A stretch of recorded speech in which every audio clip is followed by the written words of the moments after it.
Hello, everyone. It's your girl Vimbo. I'm back with another Teacher Talk Sunday, and I come to you on Sundays with Teacher Talk, things that have to do with education. I worked as a classroom teacher, as an elementary school principal as well, for 5 years, and a teacher for several years before that. My master's is in K-12 administration and leadership, and I just want to share with you guys a really interesting trending search going on right now. So let's dive on in.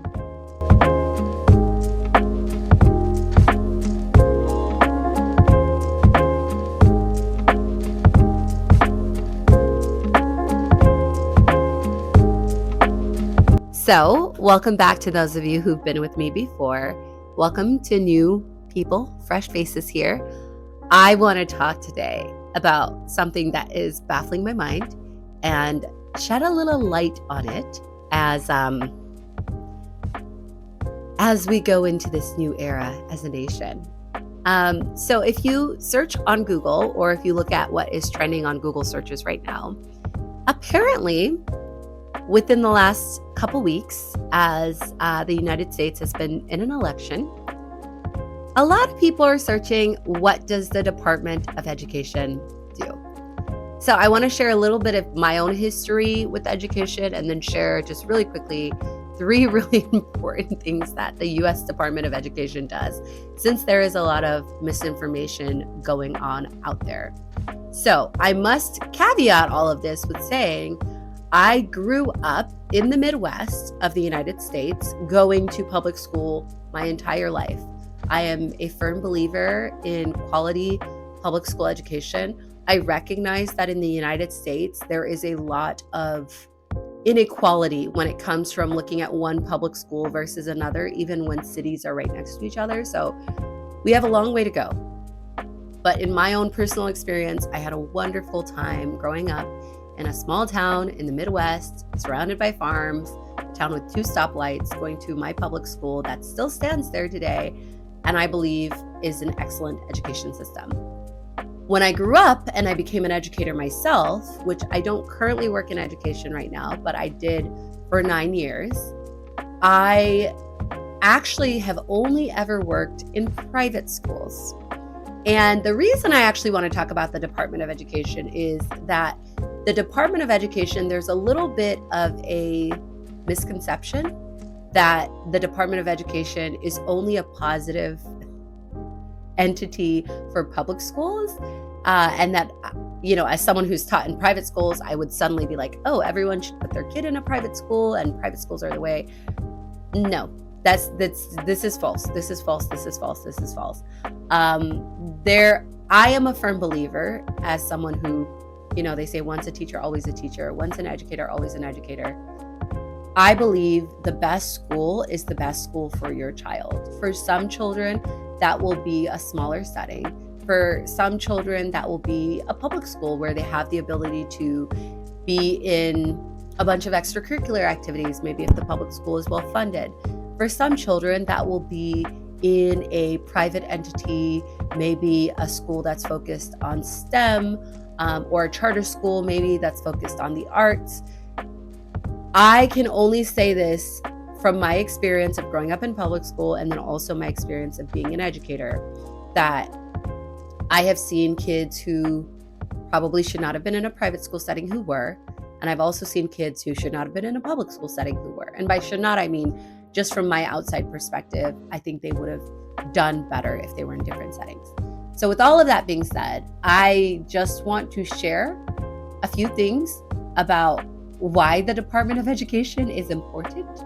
And I recognize that, we can only know what we know, right? So of course, the fear of the unknown, like, oh my gosh, what happens if the Department of Education is dismantled and there is no Department of Education? What comes and replaces that? In my heart, I want to believe that something better could pop up.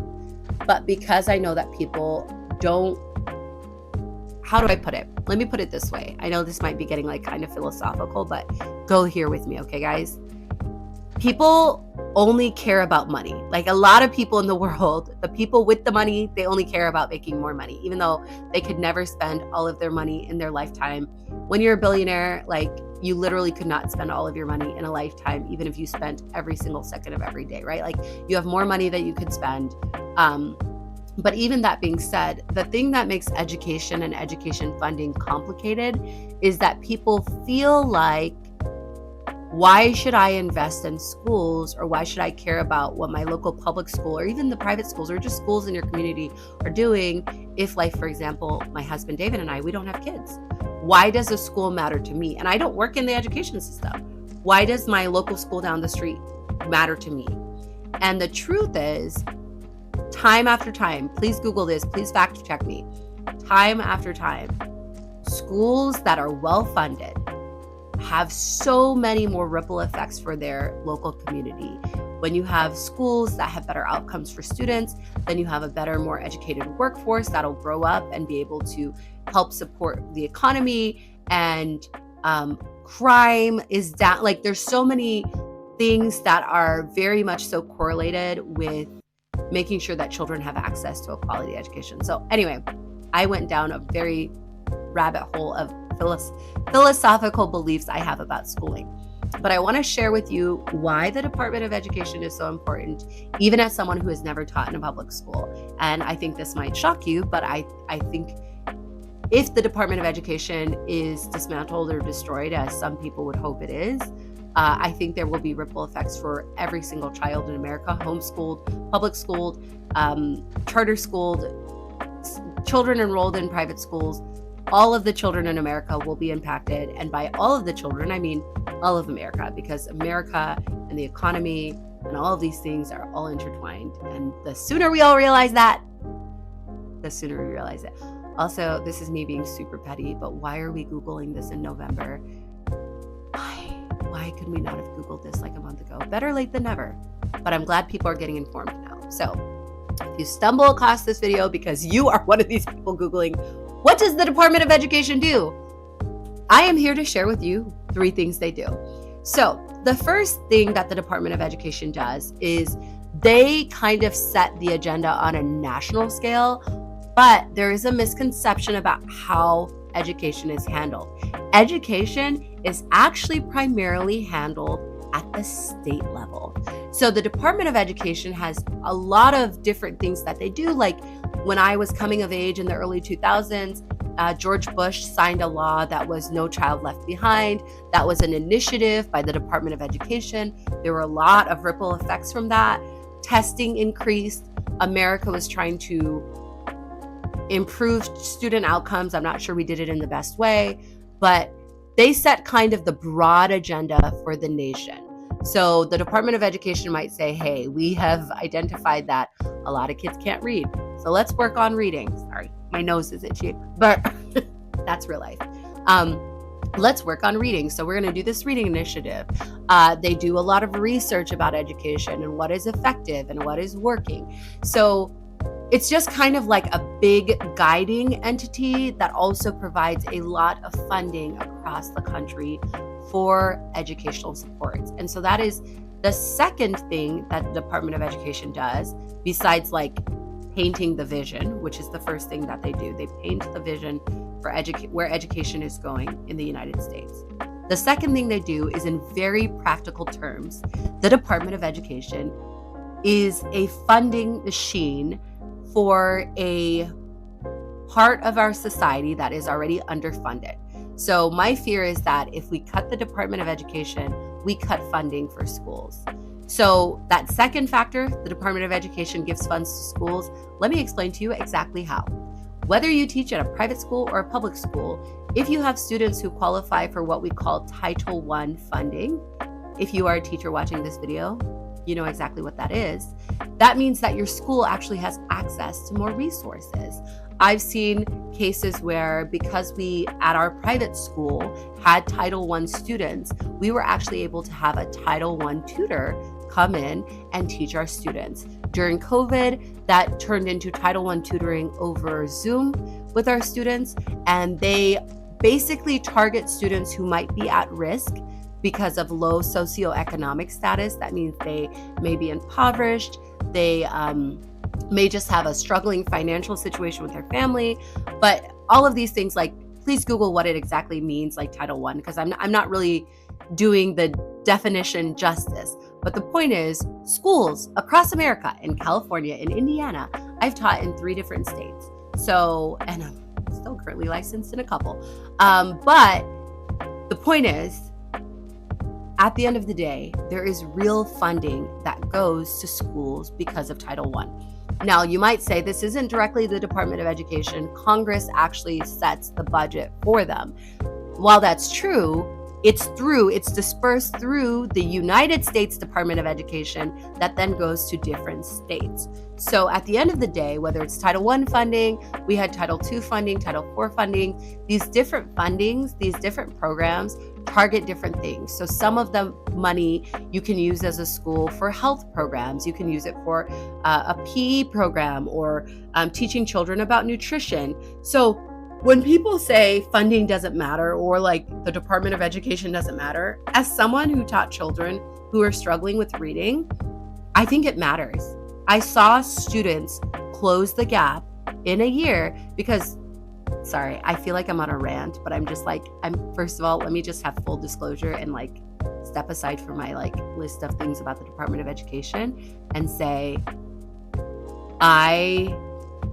my heart is heavy for this whole situation because I just remember being a teacher in a class with 24 first and second graders, and some of them are already showing a lag behind in their reading and comprehension skills. They're decoding, which means like looking at the letters, and their comprehension skills. And I know it's because of the extra supports we had access to, even in our private school, that made it possible for these children to get the support that they needed. So when I seem like I'm on a rant, it's kind of because I am. Like sometimes I'm ranty. Not sorry, right? But it's because there are real children's lives at stake, and I am all for, if we need to change something, if we need to overhaul something, I am all for that. In fact, if anything, COVID showed us that there are a lot of things that we don't necessarily need to do that we've been doing, right? But I think one thing that COVID did show us is that schools play a powerful role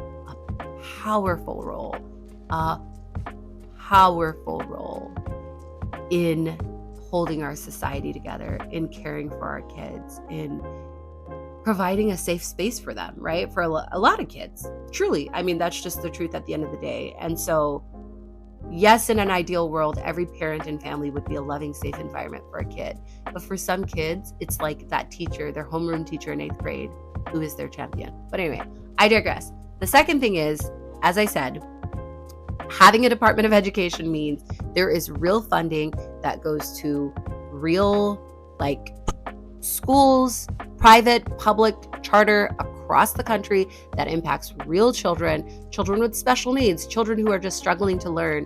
And honestly, I keep talking about the children, but also like teachers. Like, it helps provide support for teachers who are already in a room with like 20-something kids, 30-something kids, and really need that extra support so they can better meet the needs of their students, because teachers are already overworked and underpaid, right? Like, that's totally a thing. The third thing the Department of Education does, and this kind of ties in line with the last two, which is, yes, they provide funding, and yes, they set a general vision, but also, and I'm going to say this at the risk of being attacked, the Department of Education sets a standard. Now, don't jump on me. Don't jump on me, okay? Let me explain. I am not here to defend the way the Department of Education has enforced that standard. I think because of the big push in testing in the early 2000s, there was a big emphasis. This is okay, guys. This is my conspiracy theory about the world, okay? So here, you're in on the secret. Because of the big push in the early 2000s, No Child Left Behind, the big emphasis on American children reading better and doing math better, science and social studies fell to the wayside. Why are people Googling what the Department of Education does in November after they've already voted for someone who said that he wants to dismantle the Department of Education? Because social studies, I saw this happen literally as I was coming of age and then when I became an educator. Subjects like social studies and science kind of took a back burner, and you're not imagining that this happened in the 2000s. Like, it happened because high stakes tests happened across the country and schools were required to prioritize certain things so that they wouldn't get their funding cut, right? So why am I saying that this third thing that the Department of Education does is set a standard for what kids should know, and that's kind of a good thing. So whatever the standard is, whether it's Common Core, whether it's whatever standard it is, I don't know that it's as bad that we have standards. Like, I don't think the standards are the problem. I think it's the way we require people to try to reach a certain level without supporting those goals. And those standards are easier to reach in different areas because they have money, they have a great PTO, their property taxes are high, all this stuff. But at the end of the day, we've got to have a little bit of a baseline of a standard, y'all, like kind of nationally. I mean, right? I feel like everything I've learned about being in education is like, if we want our children to be able to succeed, you want children to be able to read a book from cover to cover, because you want a child who graduates in Texas to be able to go to college in New York and succeed and not be made fun of, whether they came from Alabama or Florida or Michigan or wherever, whatever state they came from, California. You want them to know their stuff. And what is that stuff? Obviously, that's the reason there is a Department of Education. That's the reason some people don't want a Department of Education. That's the reason some people are like, screw it all. Have the kids just, do whatever they want all day. This is why it's such a hot button issue, is because we can't agree on the standard. But here's the secret.